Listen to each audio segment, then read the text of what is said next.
At some point every evening, they disappear. One moment your yard is alive. Cardinals at the feeder, chickies moving through the maple. A robin pulling the last worm from the lawn before the light goes. And then in the space of about 20 minutes, the feeders are empty. The branches are still. The yard that was full of life an hour ago looks like a different place entirely. Where did they go? Most people assume the birds are irresolutely somewhere else in the neighborhood, flying around, roosting vaguely in trees, doing whatever birds do when humans stop watching. But their reality is far more specific, far more deliberate, and far stranger than most people realize. What happens to your birds between dusk and dawn is one of least observed and most extraordinary parts of their lives. Tonight, while you are asleep, the birds in your yard will do things that would stop you mid-breath if you could see them. Some of them will drop their body temperature by degrees to survive the cold. Some of them will pack together in spaces so small you would not believe a single bird could fit, let alone a several. Some of them, the ones you never think of as travelers, will be flying hundreds of miles above your house in complete darkness. Welcome back to Backyard Bird Mind. Subscribe before I leave, because what you are about to learn happens every single night in your yard. It's completely invisible to you, and it will change the way you think about the birds you see every morning. It's nightwear. Going into the dark, into what your birds actually do when the light leaves your yard. Stay until the end, because last thing we cover happens directly above your house on certain nights each spring and fall, and the scale of it is a thing most people never fully grasp. Number 1. Where your birds actually go when the sun sets.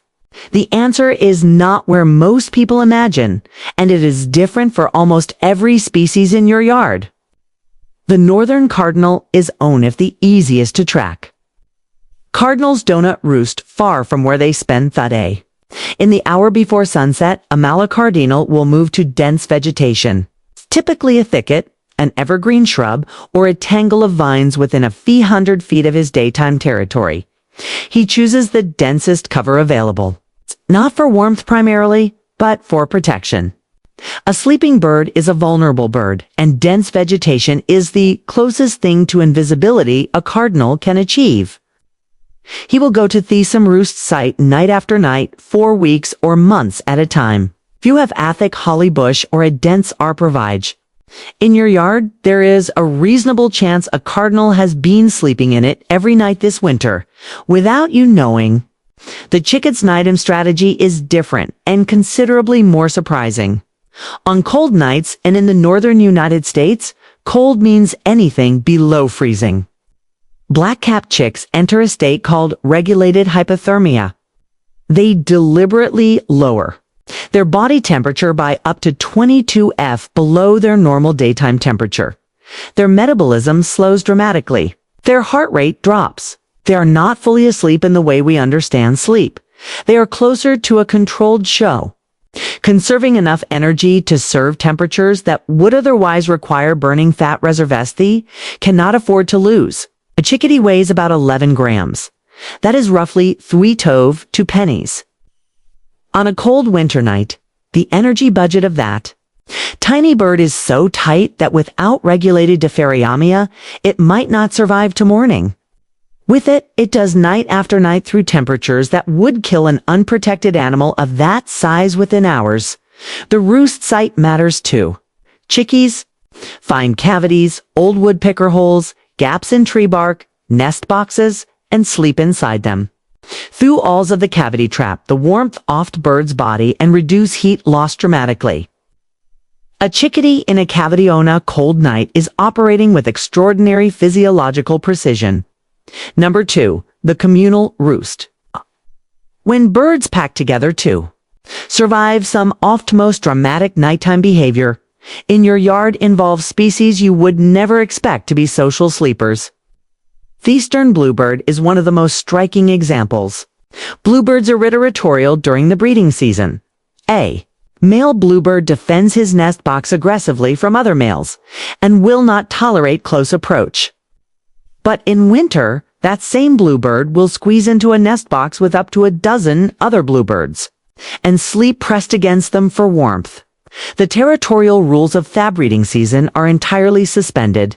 The calculation in winter is simple: shared. Body heat means survival. Researchers have documented nest boxes in the eastern United States that contain 12 to 15 bluebirds on a single cold winter night. Birds that during Thuday would not perch within 30 feet of each other, sharing a 6-inch cavity without apparent conflict.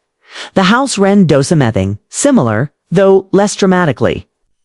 Carolina wrens, which don't migrate and face genuine cold survival challenges in northern parts off their range, will sometimes share rust cavities with other wrens, behavior their daytime territoriality would make seem impossible. What this tells you about your yard is this: the nest boxes and dense shrubs you maintain are not just breeding infrastructure. They are survival infrastructure. On the coldest nights of winter, those structures are the difference between birds that wake up in your yard tomorrow morning and birds that do not. Number 3. How birds navigate Thedark and what they are listening for. A sleeping bird is not fully switched off. It is operating in a mode that most people never think about. A half-awake state of continuous environment elmoning that researchers call unihemispheric slow-wave sleep. Many birds can sleep with one eye open. Literally, one hemisphere of the brain enters a sleep state while the other remains active and alert. The open eye scanning for predators. The sleeping and waking hemispheres switch periodically so both sides get rest. But the bird is never completely unconscious in the way a sleeping human is. Cornell Lab of Ornithology researcher studying mallard ducks first documented us clearly. Ducks sleeping in a row at the edge of the group kept the outward-facing eye open, monitoring the environment, while ducks in the center off, the group slept with both eyes closed. The vigilance was distributed across the flock. The same principle applies to the birds in your yard. When a chickadee is resting in a tree cavity on a winter night, it is not fully asleep. It is monitoring. The snap of a branch, the scrape of a claw on bark, the presence of a predator moving through the yard, all of these can trigger immediate alertness. This is why the sounds of your yard at night are not just background. The great horned owl that calls from the oak tree at 10 p.m. is being heard by every bird roosting within range. The alarm call of a robin flushed by a cat at midnight travels to sleeping chickies nearby. The night in my yard has a sensory network running through it, even when it looks completely still. There is something worth sitting with in that. The yard you look through your window at midnight, dark, still, apparently empty, is not empty at all. It is full of birds in a state of active distributed awareness, hidden in cavities and dense shrubs and the thickener branches of evergreens, monitoring dark with one eye while the other hemisphere of the brain recovers. Redido move in a fraction of a second. If this information coming in through that pen, I signals that something has changed. They are there. You simply cannot see them, and they are paying far more attention to the night than you are. Number 4, the birds you never knew were nocturnal. Most people think of their backyard birds as entire lifetime creatures. The cardinal at the feeda at sunrise, the chickadee. Through morning, the robin on the lawn, all afternoon. Nighttime in this mental model belongs to owls and not much else, but several birds that you consider eye. Yard visitors are doing some mething at night that would genuinely surprise you. The American robin is one of them. Robins are early risers, often first bird singing before dawn, which is why the robin features so prominently in descriptions of the dawntress. What most people do not know is that robins are highly responsive to artificial light at night. In urban and suburban areas, robins in well-lit yards begin singing hours before dawn. Sometimes as early as 1 or 2 in the morning, because the artificial light triggers the same hormonal response as natural sunrise. If you have ever heard birdsong in the middle of the night in a lit neighborhood, it was almost certainly a robin. The morning dove presents a different surprise. Doves area among the heaviest sleepers in Thebajard bird community during the day. Slow-moving, unhurried, seemingly oblivious. But mourning doves are capable of remarkable nocturnal alertness when threatened. A dove that has been sitting motionless on a branch all afternoon will launch into fast whistling flight in complete darkness if a predator approaches. The wing whistle of a flushing dove. That distinctive ipped sound as the wings cut through is itself a communication signal that alerts other doves to danger even in the dark. And then there are birds that on certain nights are not in your yard at all. Number 5. What is flying over your house right now? This is the part that changes the way y'all think about the night sky above your neighborhood. Twice a year, the night sky above your house fills with birds, not dozens, not hundreds. On peak migration nights in late April and early May, and again in September and October, the number of birds crossing over a single point in the eastern United States in a single night can reach into millions. These are your birds, not exotic species from distant continents. The wood thrush that visits your yard in summer. It left last October and has been in Central America since then. And right now in late April, it is flying north at night above your house. There a breath-rotated hummingbird that will larve at your feeder in May crossed the Gulf of Mexico last night in 1900 nonstop flight, navigating by stars and magnetic field. Burning fat risosculent to a person running back-to-back marathons.